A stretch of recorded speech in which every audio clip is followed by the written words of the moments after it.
And again, want to thank so much Dr. Lisa Miller. We knew we were swinging for the fences, and we think she hit a home run. So thank you, and or maybe even a grand slam. But we've got our next batter up here. We knew we were swinging for the fences there too, Dr. Jared Halverson, and so grateful to have him join us. And he's got a really unique background and training and experience, and really have been thinking of him for a while and how to add his voice into our presentations today and this summit. And so we're grateful to have Dr. Halverson, and really a perfect lead-in from Dr. Miller's presentation to Dr. Halverson's information. And so, again, thank you. We'll go ahead and turn the time over. Thank you, Travis, so much. And more importantly, thank you all for being here. I go to a lot of academic conferences, and I've learned to have it's an occupational hazard when you're in academia. I have a very low threshold for irrelevance.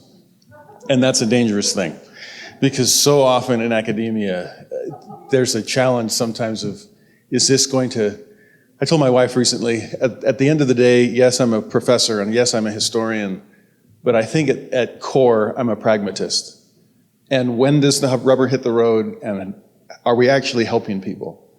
And I am so honored to be in a room full of people who want to help people in measurable, legitimate, life-saving ways. And in this case, particularly life-saving in a literal way. My wife works in addiction recovery, and I work in faith crisis. My PhD is in anti-religious rhetoric, and so I study the hateful things people say to attack one another's faith, and how they've done that through history and how they continue to do it today. And most of that education is meant more for a ministry than a research agenda, in order to meet with people who are struggling and try to help them find their way.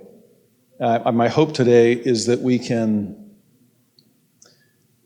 learn some practical skills and some overarching principles that might help you help those that you're most concerned about.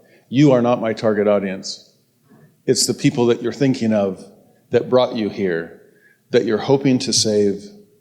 That's my target audience.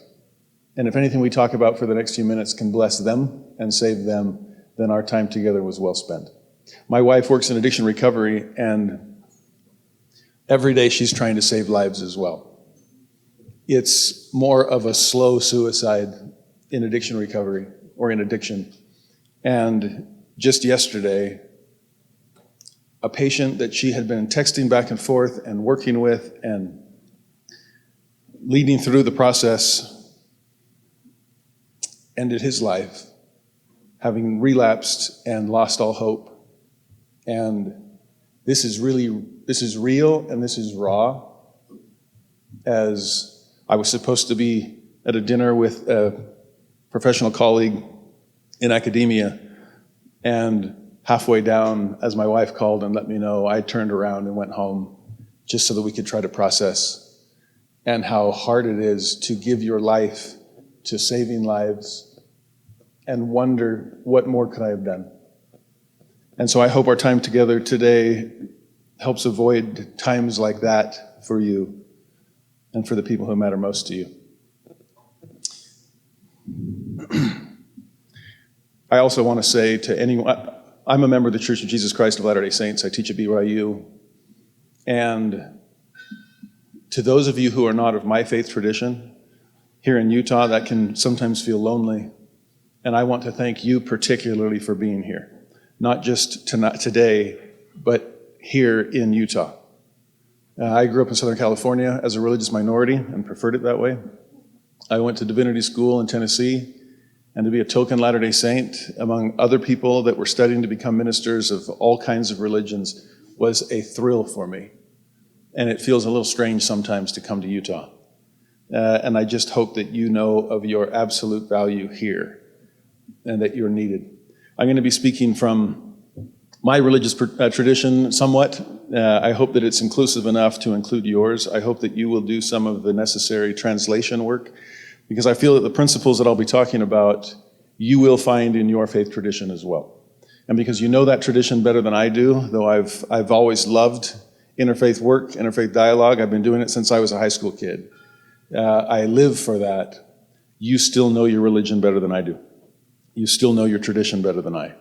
And so I think you'll be able to find some handles on these principles that you can find specific illustrations of in your own tradition.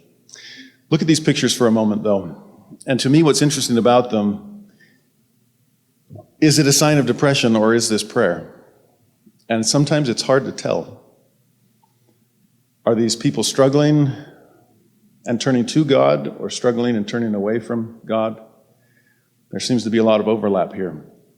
Look at these pictures, and what's interesting to me is to see the cyclical nature in some ways, or the chicken and egg dilemma of mental illness and spiritual illness, and which one comes first and which causes the other, and that's really hard to tell. I loved Dr. Miller's Venn diagram, and to me, if it can't be taught in a Venn diagram, it probably wasn't worth teaching.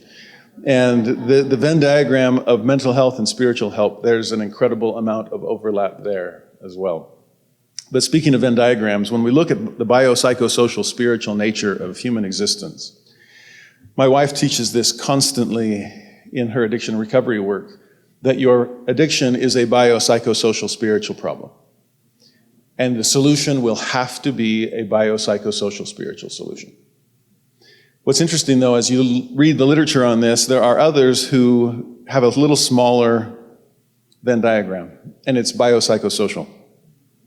And can you hear the glaring omission? And for some, and that's why I loved Dr. Miller's presentation, their science is a little more confined and confining to only emphasize the biological and the psychological and the social, when a screaming element of this challenge, as well as its solution, is the spiritual aspect of things. I was speaking to the chaplains across the world of the Church of Jesus Christ of Latter-day Saints last year, and it was fascinating to see in what they're trying to accomplish, and my wife sees the same thing, that people will easily embrace the biopsychosocial and have the hardest time admitting that there's a spiritual challenge that requires a spiritual solution. So think about this in terms of faith loss and in terms of religion and spirituality in general. Because if you think about what religion really boils down to for so many people, to quote Paul Tillich, the great 20th century American or theologian, he called religion one's ultimate concern. It doesn't get any higher than that. He also called it the ground of all being. That was his reference to God. And so if your religion is the way that you connect with that, then your religion is the connection to the ground of all being. It's your hold on reality itself. I always laugh when people say the two unmentionable conversation topics are politics and religion. And I say, oh, so we can talk about all the less important things with each other, but I don't want to hear from you how you think society should be structured, nor how reality itself is structured. Let's talk about trivia instead. We need to be able to have these kinds of conversations. But if that's what religion is, then what is faith crisis? When the ultimate concern becomes infinitely concerning. When the ground of all being is crumbling beneath your feet. When reality itself is unraveling to the point that the sky really is falling. Think about those terms. It's not a Chicken Little fable anymore. What you saw as capital S sky is crashing down to earth. I work with people in this state constantly. My goal, honestly, is to help one person every day. And I'm still 300 emails behind. And people waiting, hoping to be able to have a conversation as they're struggling with big questions about infinitely big things. If you think about the person, I love that exercise of picturing the people who love you most. And imagine if one of them passed away unexpectedly and you just lost your everything. And if faith has meant something to a person and they struggle in that area, that's the feeling they get. Imagine the wide-eyed eyes of a child feeling transcendence in their small way, feeling a connection to heaven, knowing prayers are answered, feeling that they are a beautiful part of an infinite tapestry. And all of a sudden, or gradually over time, the light goes out. And where am I, and who am I, and is there any hope moving forward? Because hopelessness is such an indicator for suicidal ideation. Can you see why loss of faith might lead to loss of life? To quote from both the psalmist as well as Jesus of Nazareth, my God, why hast thou forsaken me? Why art thou so far from helping me and from the words of my roaring? Oh my God, I cry in the daytime, but thou hearest not. There is none to help. Translate that into the language of a 16-year-old or a 24-year-old or a 79-year-old. And you probably know of people who have said similar things. Again from the psalmist, how long wilt thou forget me, O Lord? Forever? Consider and hear me, O Lord my God. Lighten mine eyes, lest I sleep the sleep of death. I'm amazed if you were to study the scripture, and I would venture that this would be true, whatever your scriptural sacred texts might be. If you read them with an eye to the challenge that brought us together today, I think you're in for some incredible insight. But as you go through, or as they or we go through those kinds of experiences, what will our perception of the experience be? This will speak volumes about how we will cope with it or not. From my own religious tradition, there is an interesting text at the end of 20 chapters worth of war. This war has lasted over a decade, and by the end of it, where are we going to go forward from here? And there's an interesting text at the end. If you read the Hebrew Bible, if you read the Christian Bible, picture this coming at the end of the book of Joshua or Judges. And in this particular passage, because of the exceedingly great length of the war, many had become hardened, and yet many others had become softened. And what strikes me about this passage, and again, you don't have to be scriptural for this is just human nature, an experience that is shared by so many, and yet their experiences couldn't be more different. Now, you chess players, on the picture on the right, what piece is that? That's a pawn, and if we use it metaphorically, what do we refer to, what do we mean when we say something or someone is a pawn? Think about easily manipulated. It doesn't have a lot of agency. It can only be moved in very minimal ways. It can't control much of the board, right? But what I love about the image there is its shadow is being cast in so many different directions simultaneously. And based on which shadow you choose, all kinds of options open up. Will this pawn become a rook, or a knight, or a bishop? Will it become a king or a queen?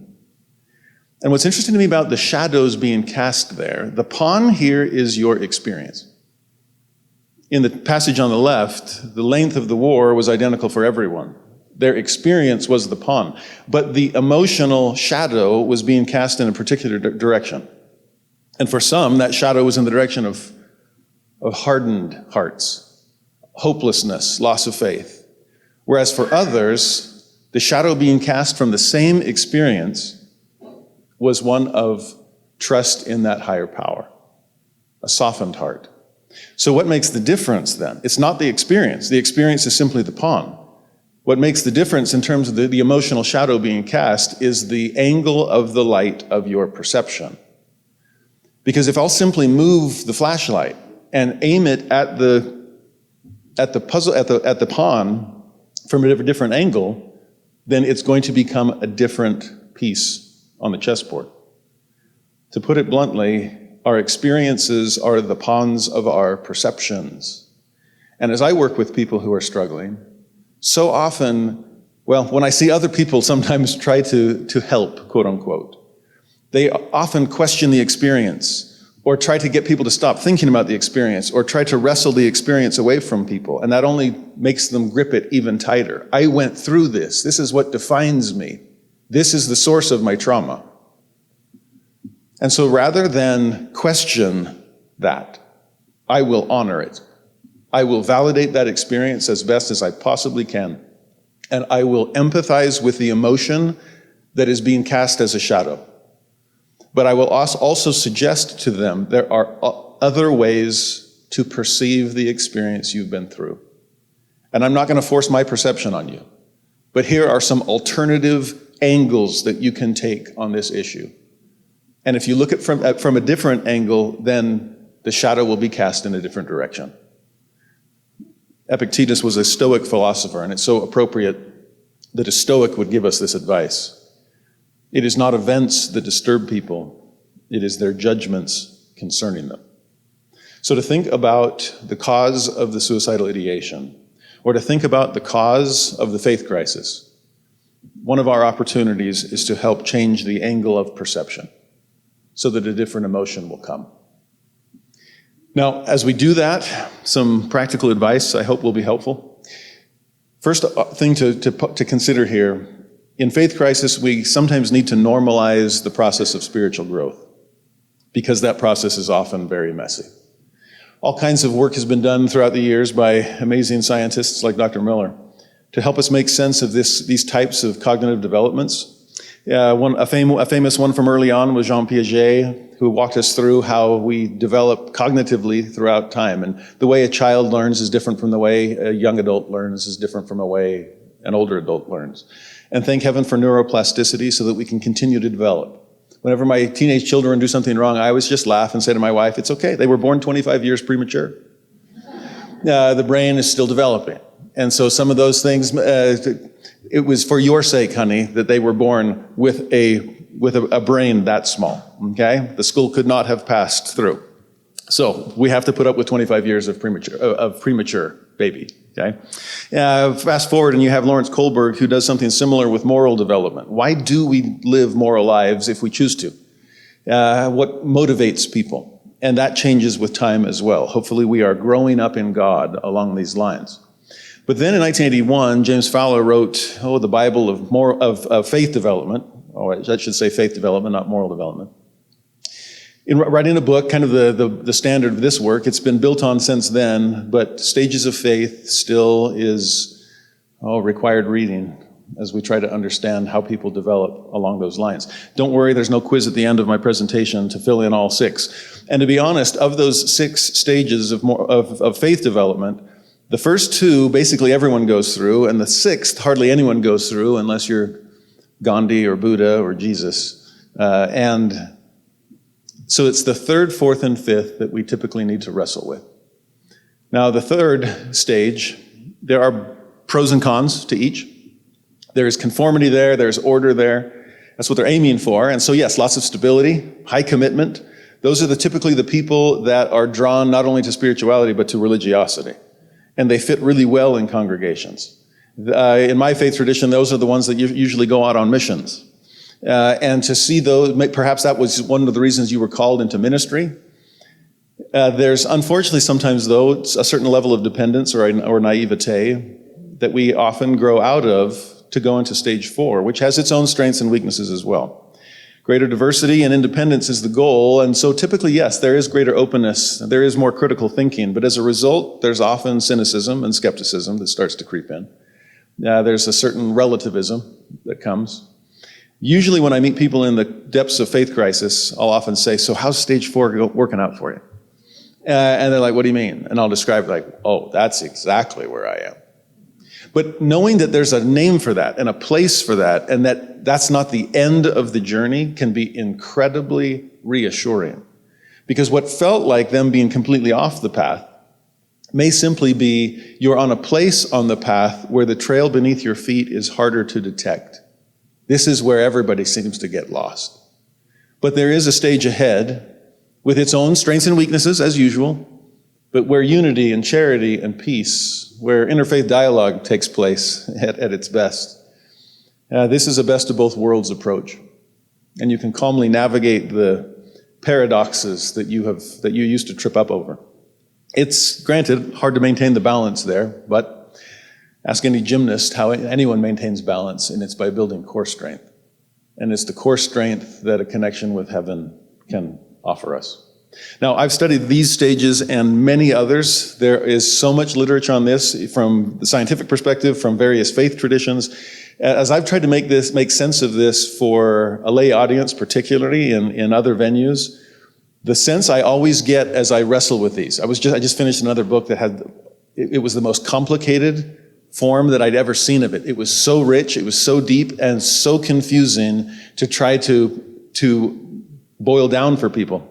And so the sense I get is simplify, simplify, simplify. And once as I was pondering that, I realized, this is a story arc that we're all well familiar with. And for people who know their Bible, for example, this is simply the story of creation, fall, and atonement. And that's the story of Eden and its aftermath. If you think about this being the story arc of any movie you've seen and any book you've read, this is Star Wars, this is Lord of the Rings, this is life. If you think about the creation, fall, atonement stage in the Old Testament, the Hebrew Bible, where Joseph is in Canaan and then falls into bondage in Egypt, but then ends up becoming second only to Pharaoh to save his people from famine. Fast forward in the story of the Exodus, creation, fall, atonement follows through. Joseph is the creation stage of the house of Israel. Moses brings them through the fall, their time in Egyptian bondage, and then Joshua brings them into their new land of promise in an atonement period. Read the book of Job, and the first 2 chapters are his creation stage, where everything seemed to make sense. I'm righteous and I'm blessed. That's how it works, right? And then for the next 30 plus chapters, Job basically wants to sue God for malpractice. And it is a wrestle until by the end, he comes to know God in ways he hadn't known him at the beginning. And ironically, receives every blessing back except the one he'd been demanding for 30 plus chapters, which was an explanation of why did I go through that? We knew from chapter 1 and chapter 2. Job still doesn't find out even at the end of chapter 42. But he's okay with that because he's reconnected and trusts in a God who knows better than Job does. These are the stages of faith, but they are also the stages of life. Anyone married here? Can I get an amen that those are the stages of your marriage? And I don't mean falling out of love, but I do mean falling into the pressures of life and bills to pay and children to raise and the challenges of things. Now, do you miss those? There are times where my wife and I say, why didn't we go on dates together every single night before the babies came? We miss the creation stage of our marriage. But we know the atonement stage of our marriage as well. And unfortunately, those who get trapped in the fall and don't yet know there is hope for an atonement, but can only compare where they are now to where they used to be, there's a sense of loss, of an inability to go back, and that's usually where we pull the plug, to go start over somewhere else in a new creation stage, oblivious to the fact that it will yet endure a fall stage. And sooner or later we'll have to decide, will we press forward to atonement? In your education, how many majors did you have? And so often when we're changing majors, it's because we hit a fall stage in the major we took before. It may be simply have been a poor decision to start with. But sometimes when it gets hard and the exhilaration of taking your first major class is overcome by the second class in your major that you didn't do quite as well with. Think about your profession. And was it so exciting when you felt like I remember feeling like I got to play teacher and so excited that I was finally doing what I'd always dreamed to do. And then it gets hard. But will you progress through it? Life itself will follow these stages. And they will follow them over and over and over. Those bridge statements, those bridge periods that Dr. Miller was describing, it's an opportunity for incredible growth. But so often it is a sense of falling down before you can pick up and move forward. If you think about the Dunning-Kruger effect, which is fairly well known, does the graph look at all familiar? Even Dunning-Kruger is spelling out a creation fall atonement stage. If you're not familiar with the model, the x-axis is how competent you are in a field. The y-axis is how confident you are in that field. And the irony is, the moment you learn a little bit, your confidence skyrockets. And I'm the expert on that subject because I saw a TED Talk on it. You're like, wow, okay. That's your first major class. And I'm taking a class that nobody else is taking that's not in my major. And so I'm the world's expert on this subject. But then you watch another TED Talk that contradicts the first TED Talk. Or you take another major course and realize that it's a lot more complicated than that. You're actually better than you used to be. You know more than you did before. Your competence has progressed, but your confidence has plummeted. It goes from what they call the peak of Mount Stupid to what they call the valley of despair. But if you'll just keep learning, keep progressing, you'll climb the slope of enlightenment to reach the plateau of sustainability. And now your confidence can actually keep up with your competence and vice versa. I found another graph that looked eerily similar or familiar. And this was life satisfaction and age. Again, do the vectors seem to follow the same kind of flow? To me, it's interesting to see that pit of uncertainty and the unknown seems to coincide with some of the highest times of suicide risk for young adults. It's then in that stage also that's the highest risk of someone losing their faith and abandoning their religious tradition. Those times spike. And then they can smooth out and move on to better, more peaceful days ahead. So ponder this idea, and there's actually stages of faith within the stages of faith. And often, in some ways, fall can follow the stages of grief in some ways. Often it begins, though, with nostalgia. And you just wish I wish I hadn't read that article. I wish I hadn't seen that podcast. I wish I hadn't talked with that skeptic. I wish I didn't know a favorite atheist. That was a great question last hour, by the way.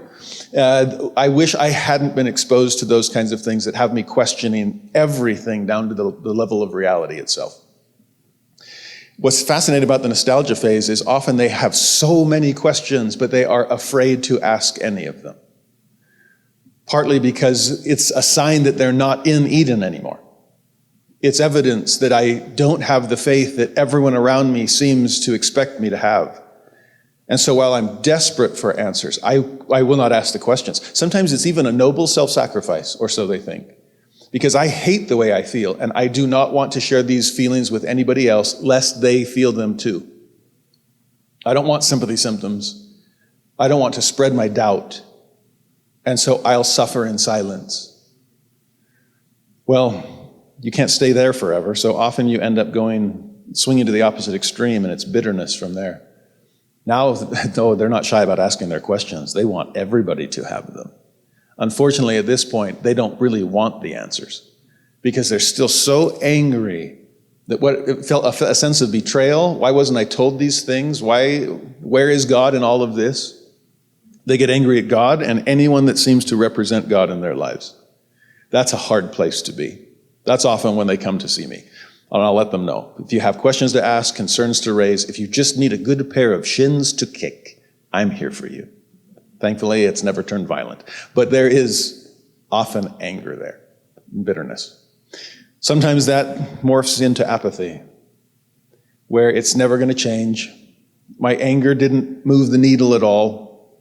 My church still exists. My parents still believe in it. What do I do here? And hopefully, if we do our best, hopefully most, will eventually turn to hope that maybe I was shining the light on a pond that cast a shadow in a particular direction that wasn't helping me very much. I think the hardest part for most of us, though, is that there is a huge disconnect between those in the creation stage and those in the fall stage. There's typically mutual hostility between the two. Because there is, and if you look at the vectors, it's bidirectional. It's downward, but it's also forward. And so both groups have a leg to stand on to feel a sense of superiority over their opposite. And those in creation look down their noses at those in fall and ask questions like, where's your faith? And those in fall look back at those in creation and ask questions like, where's your brain? And there really is this difficulty between the two. Whereas those in the atonement stage, or whatever you choose to call it, have charity and patience and understanding for everyone along the path. They can understand them and empathize with them and validate what they're feeling. They can serve as mediators between those in creation and fall. If you think about the parable of the prodigal son, all three stages are manifest. Where the older brother is still in the creation stage. I've never left the father's side. I've never done anything wrong. I'm the dependable one. I've been the good guy. Why aren't I being rewarded for it? And casting judgment upon a younger brother who did leave, but has learned some things and is coming home with a humility that neither he nor his older brother ever possessed. Meanwhile, who's the father? As eager to run out to see son number one as he was to see son number two. And that's where we need to be. Are we at a place where we can help all those, wherever they might be on the path? In some ways, it's parents who guide us through creation, and unfortunately, professors who often shove us through the fall. And unfortunately, sometimes professors, we can be guilty of deconstructing someone's world and giving them no help in reconstructing a stronger one. It's the pastors, typically, that help people through onto atonement. And pastors can include parents, and I hope pastors can include professors. Pastors should include all of us. Interesting statement from a psychologist. I would argue that it is not external losses of one's health, home, community, or a loved one, or in this case, faith, that define an experience as traumatic, but rather the internal disorganization and disintegration that follows from our psychological unpreparedness. Traumas are shocks to our inner worlds. And often, again, it's a matter of where am I shining the flashlight? What angle am I taking? As I work with people who have been shoved out of creation into fall, I realize there are those out there who take great joy in cracking people's eggs. The four horsemen of the apocalypse, the new atheists, gleefully go around cracking eggshells. And I've realized, I've had conversations with some in my own faith tradition as we try to understand each other and see where one another is coming from. And I've realized that our role is neither to crack the egg nor to prevent it from hatching, but rather knowing the chick well enough to be able to help them along the journey. And if we can be wise enough to learn to communicate through the shell. Take advantage of every bit of yolk you have in there before you emerge. It's harder to come by out here. Life gets a little tricky outside the shell. But you can spread your wings and eventually you'll fly. I'm just trying to help you navigate it. Now, if that's the first, what's the second? Can we help them see both sides of each issue? Because there are so many paradoxes, not just in faith, but in life. And so often what they're struggling with is holding determinedly to one side of an issue when there's a second side that would help them achieve better balance. And the hard part is, usually the part that they're holding on to is something positive. It's a strength, it's a virtue. And so they're playing to those strengths, but that strength taken to the extreme becomes problematic. A virtue pushed to the extreme without any balance with its paradoxical opposite becomes a vice. But we can easily fall prey to it because it's such a good thing when it was kept in balance. Carl Jung described the paradox as one of our most valuable spiritual possessions. And once you see this idea, you'll see it everywhere. He said that a religion becomes inwardly impoverished when it loses or waters down its paradoxes. But their multiplication enriches because only the paradox comes anywhere near to comprehending the fullness of life. If you think of Eastern philosophy and yin-yang, if you think about the kinds of opposites that come together, Carl Jung, the Danish physicist, said the opposite of a truth is often another profound truth. And so if we can balance those, things like justice and mercy, and when I see people that are struggling in their faith because of scrupulosity, for example, It's an overemphasis on justice at the expense of mercy. And so you suggest greater mercy, and then they'll jump to the extreme of mercy and say, oh, so I'm supposed to be overly indulgent? I'm supposed to be complacent? And instead of correcting, they're afraid of overcorrecting. So how do we help them stay in better balance there? Faith and works, you'll see side by side, agency and inspiration, unity and diversity, truth and love. There are so many paired virtues that often people who are struggling most in their faith or in their life are holding on to a virtue at the expense or exclusion of its opposite virtue that would help keep people in balance. In fact, the first time I walked into a classroom as a teacher, the day after a fellow student at the school had died by suicide, I knew what we'd be talking about the next day, no matter what the curriculum called for. And I told my students, I have to give you 2 lessons right now. But you're only supposed to hear one of them. I just don't know which one you're supposed to hear. If I knew you well enough and could split you up into 2 different classrooms, I would pull all of you out of this room who had 0 experience with suicide or suicidal ideation, who had no experience with mental illness, and I'd pull you into a classroom and let you know, don't ever let the thought of suicide even cross your mind. That this is not the answer. I would teach justice, or at least be on that side of the spectrum. But then I'd come back to this classroom filled with people who knew that sweet victim and understand the pulls and tugs of mental illness, who struggle with these kinds of things. And I would teach nothing but mercy. In every situation, there are 2 truths at work trying to help us find the Goldilocks zone. And we have to pray that our audience is sufficiently self-aware to know which half of the conversation applies to them. I actually had a student that came up to me after class one day, and he said to me after everyone else left, he looked around, knew where it was just the 2 of us, and he said, Dr. Halverson, I think you're one of the best teachers I've ever had, and I always leave your class totally hopeless. And I said, well, do you have to leave anywhere right now? Because I'm afraid that the first part of what you said is probably not true, and the second part of what you said is painfully true. Can we talk? He said, yes.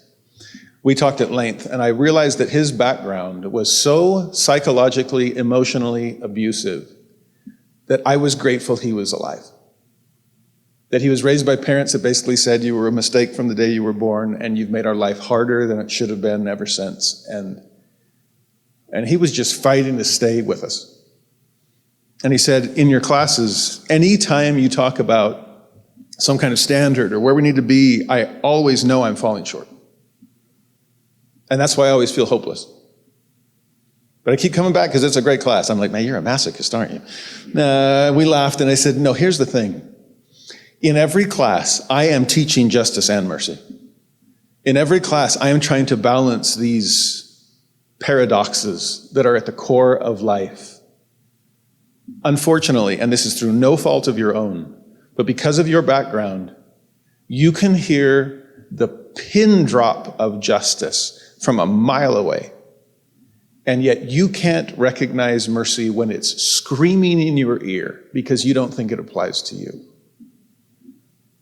Please, from now on, know that that's what I'm doing. This is the director's cut behind my pedagogy.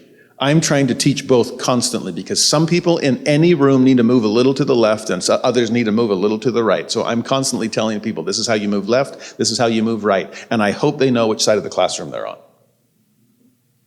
In your case, anytime the thought of justice comes in, please get up and leave the room if you need to.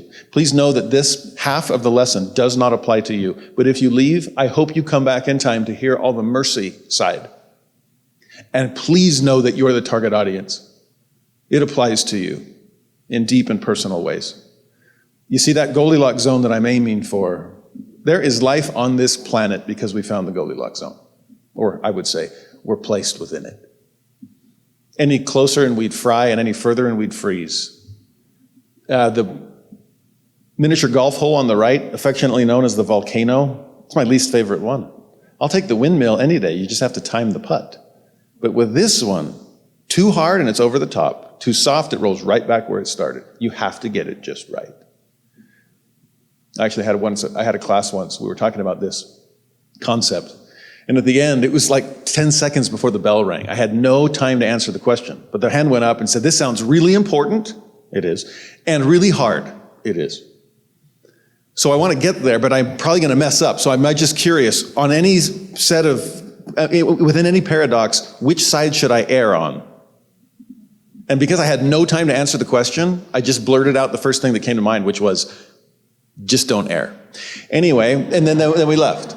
And I was driving home and felt so guilty. It was like, don't err? You just did royally. Don't err. Oops, excuse me. There's another one. I came back the next day to class with tail between my legs, and I said to my students, I don't know if you remember how class ended, but I do. And I told you not to err, which is impossible. So I have a better answer. Which side should you err on? And my advice would be to err on whichever side, and again, pick the paradox. Life is full of them. Usually when I'm meeting somebody that's in a faith crisis, I'll be able to diagnose this is the virtue that you are holding to at the expense of its opposite. Okay? So let's try to bring this in. That way I can validate the position you are holding, because it's equally important. I'm not asking you to leave that. Okay? Hold on to that virtue. But to keep it from going on steroids and becoming a vice, add this one in. Oh, but what if it won't become that because this is how you're wired. Okay? But find the better balance. Flex the core muscles. Okay? Bring it in. But often when we say, which side should I err on? My answer is err on whichever side allows you a second chance to err a little less the next time you engage in the conversation. Now they said, that seems overly complicated. Wouldn't that just be err on the side of mercy? Usually, yes. But occasionally you have to err on the side of justice if mercy would lead them to further victimization. In cases of suicidal ideation, for example, I'm not erring on the side of mercy with your life, do you. I'm erring on the side of justice, and I don't care if you hate me right now. You have to live. If you've never had to handcuff yourself to someone to drive them to the mental hospital, and they hate you for keeping them alive,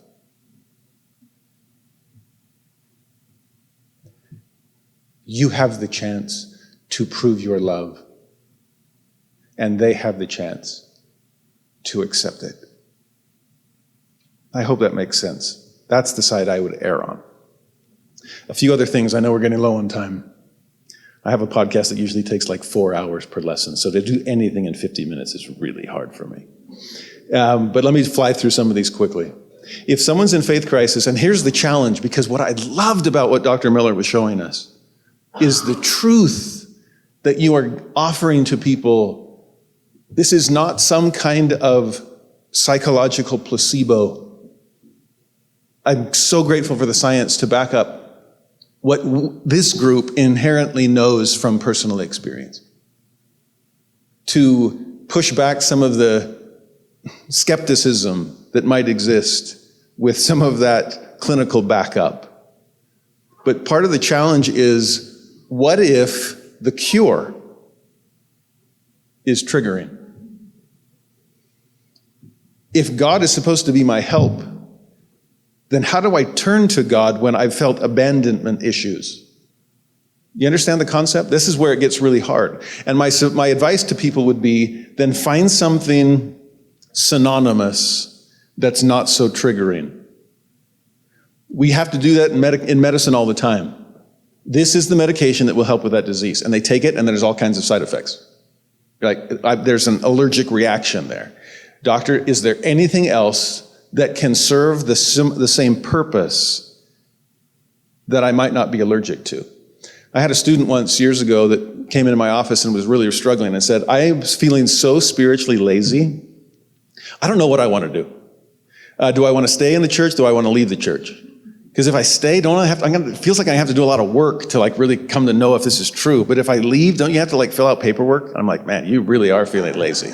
If the paperwork is keeping you in, I mean, man. But then I said, well, the fact you're here talking to me, there's at least some momentum. So kudos to you.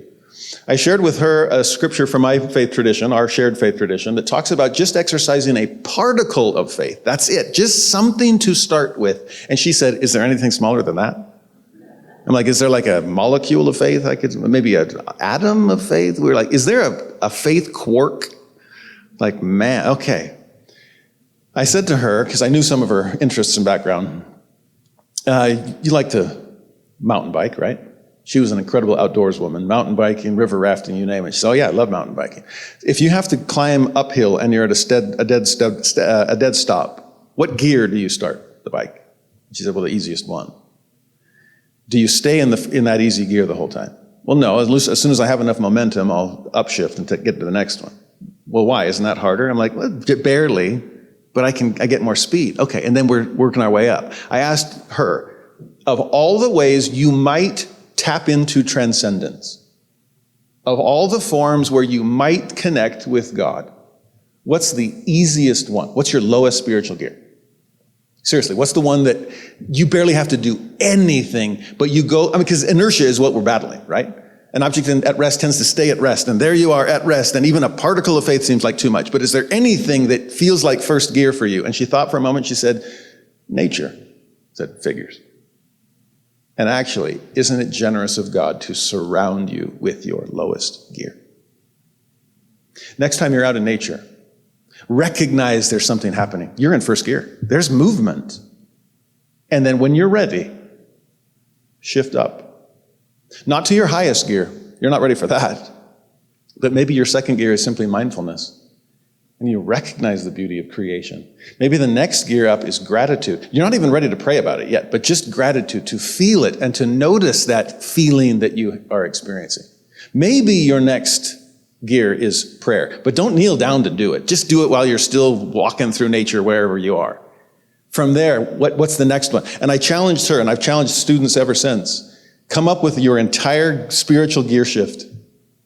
Think of as many different ways you can tap into transcendence and then rank them from easiest to hardest.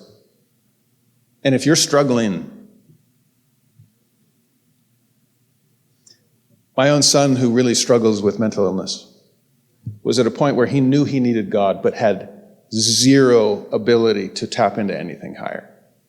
He was really struggling. And usually, just rolling over and hitting play on the playlist is enough to invite better feelings. But that was too much to ask at this moment. He thought, we'd been through the spiritual gear shift, and he said, is there anything lower than what I thought was my lowest gear? And he realized, I do like to drive. It had nothing to do with spirituality. But driving, just get out, see the scenery pass by. He got in the car. That was enough to get him out of bed. He got in the car and started to drive. He ended up driving to a sacred place and just sitting in the parking lot. But his heart started to soften. And it eventually gave him enough power to hit play on his spiritual playlist. And with enough of that, he could pray again. And enough of that, he could study some scripture. And enough of that, he could go back to serving people that he'd been called to serve. Please help the people you're working with find their lowest gear and what it feels like to shift to the next one. I'll even say this, for my own faith tradition, this verse has been life-changing for me. And I'm sure you'll find something similar in your own. What I love about this verse, though, is there's a bunch of synonyms. Word is truth. It is light. It is spirit. In my faith tradition, that is Jesus Christ. But take whichever synonym is least toxic. And if for someone that's struggling in faith, but you know that's the solution, everything you heard in the previous hour, that's what you need. But there's something keeping them from accepting that medication with 82% rate of success. Then find a synonym, find a different medication that they're not allergic to. I know of some, I cannot talk about Jesus. For some, I cannot talk about word because Scripture is too ecclesiastical. It's too religious. It's too church. Can we go with truth? Even from non-religious sources, it'll resonate. Can we go with light, which resonates on a spiritual sphere as well? Because if you can pick whichever synonym is least triggering, then there's something within each one of us, a spiritual resonant frequency that light or that truth or that spirit or that love will resonate with. And if they'll simply respond to that spiritual resonance, it will draw them closer and closer to God. That's the next verse. If they'll listen to it, they'll come closer to God. God has placed within each of us almost a homing beacon that if we will simply respond to the frequency of light and love and truth from whatever source, religious or spiritual, or best of all, both, it will bring them back to God, and God will take care of them from there. I've often said to people that a river's reach is not confined to its source. And so your source may be religion and spirituality. They'll be blessed by the river, even if they deny where it's flowing from. In other words, if you can get them where they need to go, they won't ask where you filled up with gas. They won't care. You got them there. Like, I don't want your religion. You don't have to have it. It's motivating me, and that is all you need. I'll help you. Or as Paul said, there are certain things that no one would make illegal. They might push back against your religion or anything that you're bringing up. But if you can help them feel love and joy and peace and long-suffering and gentleness and goodness and all of those beautiful fruits, they don't care where the tree grew.